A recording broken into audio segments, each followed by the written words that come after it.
welcome to blog number 11 on coachshannyn.com.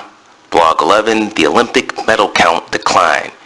5 reasons why the world beats USA.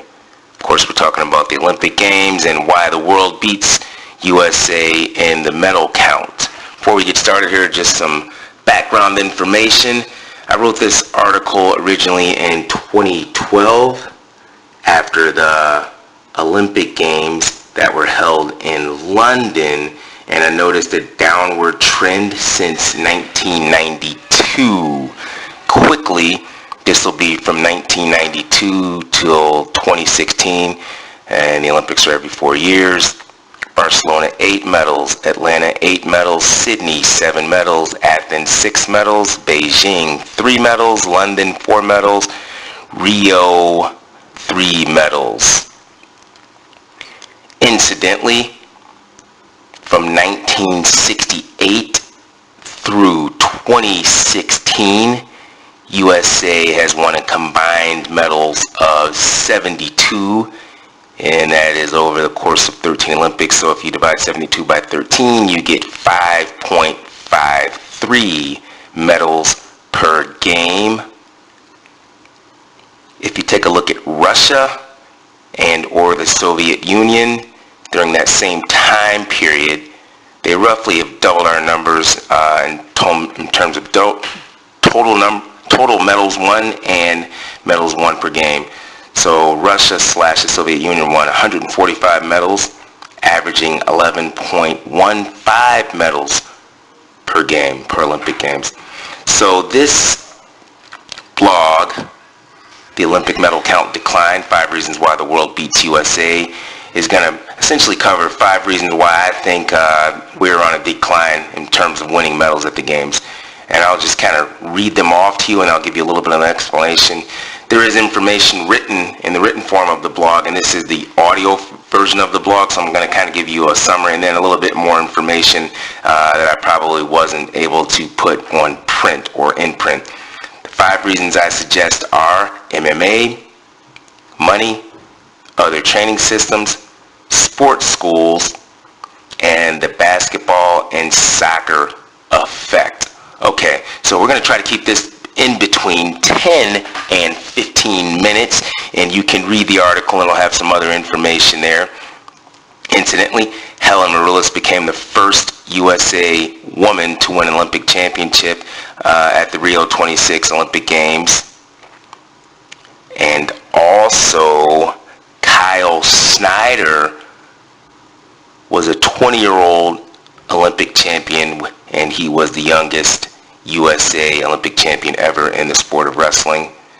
And then we had one other medal, Jaden Cox, who was a bronze medalist. Okay, so where do we start? Where do we begin? The reasons I've sort of suggested before, MMA, money, other training systems, sports schools, and the basketball and soccer effect, I think have greatly diminished the recent medal count since roughly 1992, where we had 8 medals, and in Atlanta we had 8 medals, and we just sort of go down again. It's 8, 8, 7, 6, 3, 4, 3 in terms of medals actually won per Olympic Games. That was from 1992 to 2016. The first explanation I suggest is MMA. I think MMA is great for our sport in as much as it gets a bunch of athletes that may not necessarily be able to make the national team in the USA for wrestling to use those skills in another sport, if you will. You could call it cross-training. Sometimes cross-training can be described as other sports that are going to be used to enhance your other sport or another sport. In this case, wrestling is the cross-training sport used for MMA or mixed martial arts. The challenge there is we're losing a lot of our depth in the weight classes, so that's reason numero uno. Because a lot of wrestlers are leaving our sport and going to mixed martial arts, and there's various different professional leagues, they actually have the opportunity to make more money likely than they could on the national team without even being in the top 3, which brings us to our next category of money.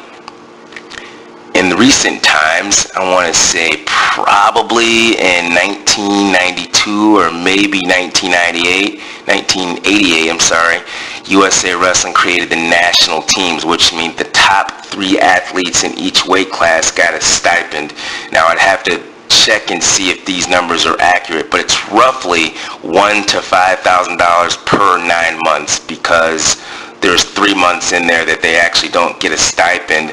So if you just did 9 times 5 for the number 1 person, that would be, roughly $45,000. Now I'm guesstimating. I'm not even sure if they're that high, but if they are that high, the number 1 person's getting, roughly $45,000. Again, you can check the math or maybe get with USA Wrestling, get a precise number.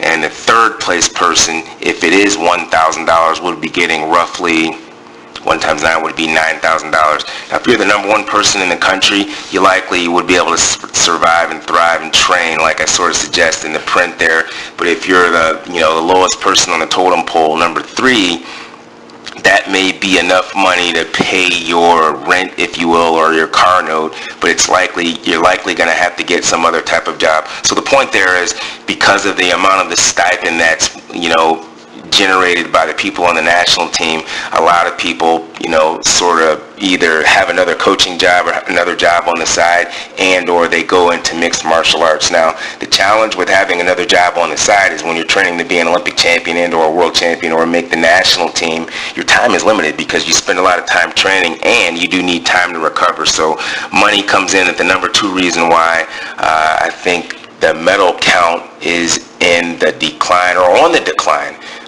Again, MMA, which kind of is one main reason, and money, which is inside of MMA, but money can be a whole point in and of itself. Other training systems. I spent a lot of time when I was a coach at the United States Olympic Education Center traveling all around the world, and what I noticed is, you'll have people as young as 11, 12, and 13 at these training centers and or in the training camps. So that's something that maybe people in the States could try to take a look at. The challenge there is most of their training camps, or all of their training camps, are either freestyle or Greco-Roman. Many of our training camps and or camps in general in the USA are folk style, which we'll go down to one of the other topics there, and that's one of the reasons there. One of the other suggestions that I make is, in a lot of the major league sports, they have somewhat of a minor league system. In other words, when you have a minor league system, they're basically paying those athletes to one day make the major league and or the professional league. Currently, we do not have that type of system in the USA for wrestling. Our feeder, if you will, training system below the national team, for the most part, is folk style wrestling in high school and or the collegiate systems, and that's one of the other. We'll go into that in detail a little bit more on that one a little bit later. However, I think if we were to change our training system so that it was freestyle for the most part, starting maybe 9th or 10th grade, and if athletes had the opportunity in some type of minor league system to make more money, we likely would keep more of our guys and women training in the sport. Sports schools comes in at number 4. Now, a sports school, for the most part, is just like a school, except you spend 15 to 20 hours a week, if not more, training in the sports-specific discipline that you're going to be training in the Olympic Games or the World Championships. Our challenge in the USA is 99% of the people training at the college and the high school level are training in folk style. So when they have to transition to freestyle, they could be anywhere from 22 to 27 years old, depending if they went to high school and or college. So the idea behind us sort of lagging behind some of our our competitors, the other countries we're competing with, is real, because we're not sport specifically training in the sport that's going to be contested at the World Championships and or the Olympic Games. The last idea is the basketball and soccer effect, and incidentally, these last 2 or 3 kind of they're intermingled just a little bit, because most sports schools actually cost money, and we'll get into that in a little bit with the basketball and soccer effect, which is the last reason I suggest that the medal count is declining in the USA. So the basketball and soccer effect, what is it? Well, in a lot of countries like the USA and Brazil, which I pointed out there in the print form of this blog, essentially athletes can learn how to do that specific sport on the playgrounds in the USA and in soccer fields in Brazil, where they don't necessarily have to pay for coaching. Now think about that. They don't necessarily have to pay for coaching. Do athletes pay for coaching in the USA and Brazil for soccer? Certainly. Do the vast majority of them pay for basketball training and or soccer training, football if you will, in Brazil? I suggest they do not. In any given weekend where I live at in Chicago, I'll see hundreds of kids playing basketball, honing their skills to get better. I've not yet been to Brazil, although I've read a lot of articles and I've seen a lot of television shows which suggest that, many of their athletes don't have enough money to pay for training. So what they do is, thousands, if not hundreds of thousands of kids are playing soccer or football in Brazil in the same way in basketball. So there is mass exposure and mass participation. This means you've got a large group of people playing that specific sport. So in my opinion, the more people you have playing any specific sport, you're going to get some good athletes in there. And so if you've got more people playing, the likelihood of you having more athletes is a lot higher.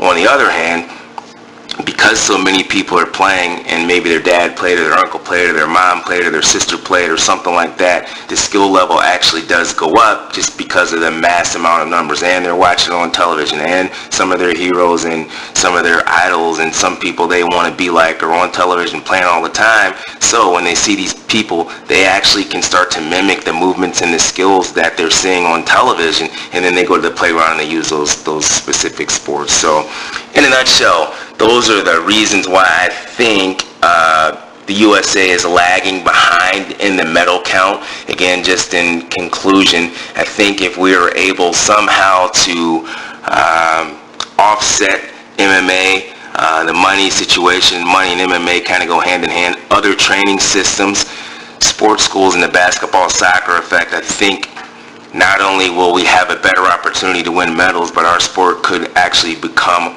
more popular. If our sport, and this is I guess the thesis, if our sport does become more popular, then we'll have more people exposed and participating in the sport, and we will have more of an opportunity to win more medals. In a nutshell, you could sum this whole talk up or the blog up by suggesting that the more people we actually get training in freestyle and Greco-Roman, the more of an opportunity they will have to actually win medals. So if you juxtapose that or give the contrast, if we have less people actually participating in the sport, this is one of the main, or the main reason I think for the medal decline in Olympic wrestling.